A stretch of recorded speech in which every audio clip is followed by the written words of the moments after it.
আচ্ছা, লুক আট the board. আচ্ছা, চতুর্থ শ্রেণীর আজকে অঙ্ক করব। তো গসাগু নির্ণয়, প্রথম পদ্ধতির এটা গসাগু নির্ণয়। তো একটা দুটো পদ্ধতি আছে, তার মধ্যে এটা হলো গসাগু নির্ণয়ের যেটা প্রথম পদ্ধতি, সেটা হলো আগে 30কে করে নেব। আগে 30কে করে নেব। তাহলে 30কে যদি 2 দেওয়া যায় 30 আর 3 পাচ্ছে 15। ঠিক আছে, এবার কাজ সমান 2 × 3 × 5 সমান 30। কত হলো? 30।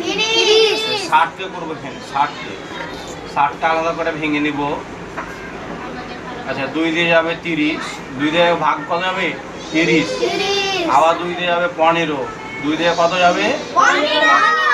আবার 2 দিয়ে যাবে না, সরি, এখানে 3 দিয়ে যাবে, 3 দিয়ে যাবে 3 পাচ্ছে সমান 2 × 2 × 3 × 5 সমান কত হয়? 7।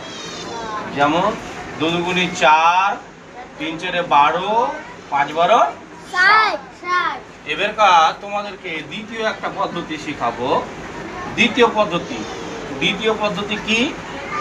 এখানে আমরা লিখে নেব প্রথম পদ্ধতি, এটা লিখলাম গসাগুর দ্বিতীয় পদ্ধতি। গসাগুর এটা দ্বিতীয় পদ্ধতি।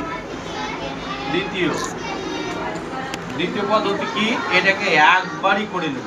একবারে করবো না, একবারে করে নেব। জেনে গেছে 2 দিয়ে যাবে 15, না হ্যাঁ 15 দুগুণে 30 আর 30 দুগুণে 60। এখানে যাবে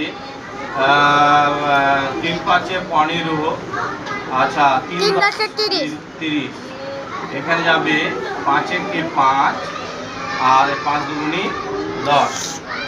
দ্বিতীয় পদ্ধতি হচ্ছে 2 × 3 × 5 × 2। তাহলে 3 দুগুণে 6, 5 6 30, 30 দুগুণে 60। 30 দুগুণে কত হয়? 60।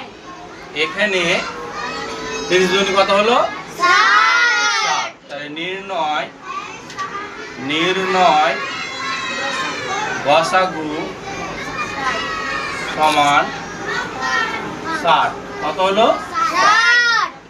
Thank you.